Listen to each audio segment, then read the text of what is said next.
ನಮಸ್ಕಾರಗಳು. ನನ್ನ ಹೆಸರು ನಲ್ಲಪ್ಪ, ಊರು ಶಿವಪೂರು, ತಾಲೂಕು ಗುರುಮಿಟ್ಕಲ್ಲು, ಜಿಲ್ಲಾ ಯಾದಗಿರಿ. ಈ ಒಂದು ಅಂಗವಿಕಲ ನಾನಿದ್ದಾಗ ಈ APD ಸಂಸ್ಥೆಯಲ್ಲಿದ್ದ ನಮ್ಗೆ ವಿಕಲಚೇತನರಿಗೆ ಒಂದು ಸುವರ್ಣ ಅವಕಾಶ ಬಂದಾಗ APD ಸಂಸ್ಥೆಯಿಂದ ಪೇಪರು ಬ್ಯಾಗ್ ಮಾಡ್ತಕ್ಕಂಥದ್ದು ಈ ಒಂದು ಕೋರ್ಸು ಟ್ರೈನಿಂಗ್ದು 12 ದಿವಸ ಇದೆ. 12 ದಿವಸ ಇದ್ದಾಗ ಈ ಒಂದು ಪೇಪರ್ ಬ್ಯಾಗ್ ಮಾಡಲಿಕ್ಕೆ ನಾನು ಮೊದಲನೇ ದಿವಸ ಬಂದಾಗ ಫಸ್ಟಿನ ದಿವಸ ಅದು ಪೇಪರು ಬ್ಯಾಗನ್ನು ಮಾಡಿದ್ದೇವೆ. 2ನೇ ದಿವಸ ಇದು ಕಲರ್ ಬ್ಯಾಗು ಮಾಡಿದ್ದೇವೆ. ಮತ್ತು 3ನೇ ದಿವಸ ಕೋರ್ಟ್ ಫೈಲ್ ಮಾಡಿದ್ದೇವೆ. ಇನ್ನು 4ನೇ ದಿವಸ ಎನ್ವಲಪ್ ಫೈಲ್ ಕೂಡ ಮಾಡಿದ್ದೇವೆ. ಈ ಥರ ಮಾಡುವುದರಿಂದ ನಮ್ಮ ವಿಕಲಚೇತನರಿಗೆ ಭಾಳಷ್ಟು ಒಂದು ಮಾದರಿಯಾಗಿ ನಮಗೆ ಮೊದಲು ಯಾವುದು ಗೊತ್ತಿದ್ದಿಲ್ಲ. ಈ ಒಂದು ಟ್ರೈನಿಂಗ್ ಬಂದ ಮೇಲೆ ನಮಗೆ ಇದರಿಂದ ಭಾಳಷ್ಟು ಅನುಕೂಲ ಆಗಿದೆ. ಮುಂದಿನ ದಿನಗಳಲ್ಲಿ ನಾವು ಈ ಒಂದು ಟ್ರೈನಿಂಗ್ ಮುಗಿದ ನಂತರ ನಮಗೆ ಸರ್ಟಿಫಿಕೇಟ್ ಬಂದ ಮೇಲೆ ಇದರಿಂದ ಲೋನ್ ತೊಗೊಂಡು ನಾವು ಸ್ವಂತ ಈ ಒಂದು ಬಿಸ್ನೆಸ್ ಆಗಲಿ ಉದ್ಯೋಗ ಆಗಲಿ ಮನೆಯಲ್ಲೇ ಕುಳಿತು ನಾವು ಎಲ್ಲರಂತೆ ಸ್ವಾವಲಂಬಿ ಜೀವನ ನಡೆಸಲಿಕ್ಕೆ ನಮಗೆ ಮಾದರಿಯಾಗಿದೆ ಎಂದು ಹೇಳಿ ನನ್ನ 2 ಮಾತುಗಳನ್ನು ಮುಗಿಸ್ತೇನೆ. ನನ್ನ ಹೆಸರು ಲಕ್ಷ್ಮಿ.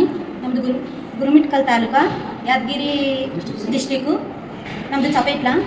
APD ಸಂಸ್ಥೆಯಿಂದ ನಾನು ಬಂದಿದ್ದೀನಿ.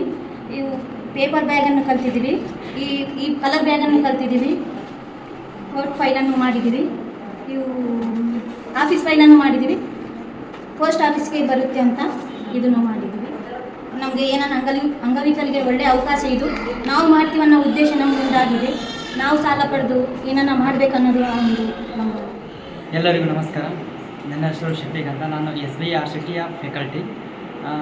ನಾವು ಗುರುಮಿಟ್ಕಲಲ್ಲಿ APD ಸಂಸ್ಥೆ ಹಾಗೂ SBI RCT ಸಂಸ್ಥೆಯಿಂದ ಸಂಯುಕ್ತ ಆಶ್ರಯದಲ್ಲಿ ಒಂದು ಪೇಪರ್ ಕವರ್ ಎನ್ವಲಪ್ ಮೇಕಿಂಗ್ ತರಬೇತಿಯನ್ನು ಹಮ್ಮಿಕೊಳ್ಳಲಾಗಿದೆ. ಕಾರಣ ಅಂದರೆ ಇಲ್ಲಿ ಭಾಳಷ್ಟು ಜನ ನಿರುದ್ಯೋಗಿಗಳನ್ನು ಉದ್ಯೋಗಿಯಾಗಿ ಮಾಡೋಕ್ಕೆ ಒಂದು ಪ್ರಯತ್ನ ನಮ್ಮದು. ಈಗ ನಾವು ತರಬೇತಿ ತಗೊಂಡ ಎಲ್ಲ ಶಿಬಿರಾರ್ಥಿಗಳಿಗೆ ನಾವು ಬ್ಯಾಂಕ್ ಲೋನು ಕೂಡ. ನಮಸ್ಕಾರ, ನನ್ನ ಹೆಸರು ಶಿವಯೋಗಿ ಅಂತ.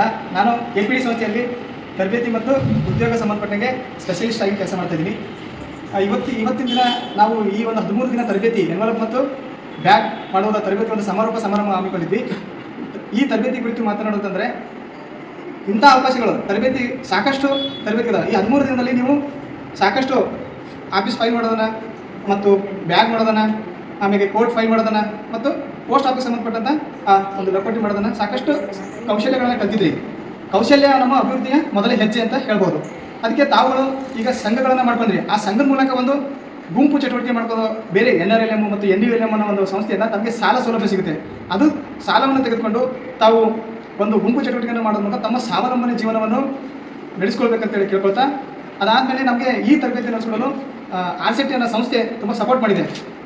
ಆ ಸಂಸ್ಥೆಗೆ ನಾನು ಧನ್ಯವಾದಗಳನ್ನು ಸಲ್ಲಿಸ್ತೇನೆ ಈ ಸಂದರ್ಭದಲ್ಲಿ. ಹಾಗೆ ತಾವೆಲ್ಲರೂ ಈ 13 ದಿನ ಬಂದು ತರಬೇತಿಯನ್ನು ಯಶಸ್ವಿಗೊಳಿಸೋದಕ್ಕಾಗಿ ತಮಗೂ ಸಹ ಧನ್ಯವಾದ ಸಲ್ಲಿಸ್ತೇನೆ. ಇನ್ನು ಮುಂದಿನ ದಿನಗಳಲ್ಲಿ ಸಾಕಷ್ಟು ಅವಕಾಶಗಳು ತರಬೇತಿಯನ್ನು ತೆಗೆದುಕೊಂಡು ಮನೆಯಲ್ಲಿ ಹೋಗಿ ಕೂತ್ಕೊಂಡ್ರೆ ಏನು ಯೂಸ್ ಇಲ್ಲ. ಅದಕ್ಕೋಸ್ಕರ ತಾವೆಲ್ಲರೂ ಸಿಗ್ತಕ್ಕಂಥ ಸಂಪನ್ಮೂಲಗಳನ್ನು ಬಳಸ್ಕೊಂಡು ಮನೆಯಲ್ಲಿ ಕೂತ್ಕೊಂಡೇ ತಮ್ಮ ಒಂದು ಕೆಲಸವನ್ನು ಪ್ರಾರಂಭಿಸಬೇಕಂತ ಹೇಳ್ತಾ, ಮೊನ್ನೆ ಇನ್ನೂ ಕಲಿಯಿರಿ, ಬೆಳೆಯಿರಿ ಮತ್ತು ಸ್ವಾವಲಂಬನೆ ಆಗಿರಿ ಅಂತ ಹೇಳ್ತಾ ನನ್ನ 2 ಅನ್ಸುತ್ತೆ. ನಾವು ಎಷ್ಟು ಚೆನ್ನಾಗಿ ಇಕಾನಮಿಕ್ ಆಗಿದ್ದೀವಿ ಲಾಸ್ಟ್ 13 ದಿನದಿಂದ.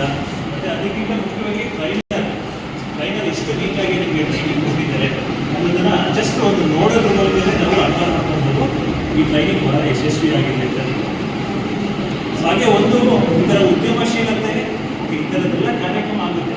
ಉದ್ಯೋಗ ನಾವು ಹುಡ್ಕೊಳ್ಳೋವಂಥದ್ದು ಈಸಿ. ಅದೇ ನಾವೇ ಉದ್ಯೋಗ ಸೃಷ್ಟಿಸ್ತೀವಲ್ಲ, ಅದು ಇನ್ನೊಂದು ಥರದ್ದು ಕೆಲಸ. ಅದೆಲ್ಲ ಕೈಯಿಂದ ಸಾಧ್ಯತೆ ಆಗಲ್ಲ. ಸೊ ನಿಮ್ಮ ಕೈಯಿಂದ ಮಾತ್ರ ಅದು ಸಾಧ್ಯತೆ. ನಿಮಗೆ 30 ಜನ ಇದ್ದೀರಾ. ಸೊ 30 ಒಂದು ಉದ್ಯೋಗವನ್ನು ಸೃಷ್ಟಿ ಮಾಡಿ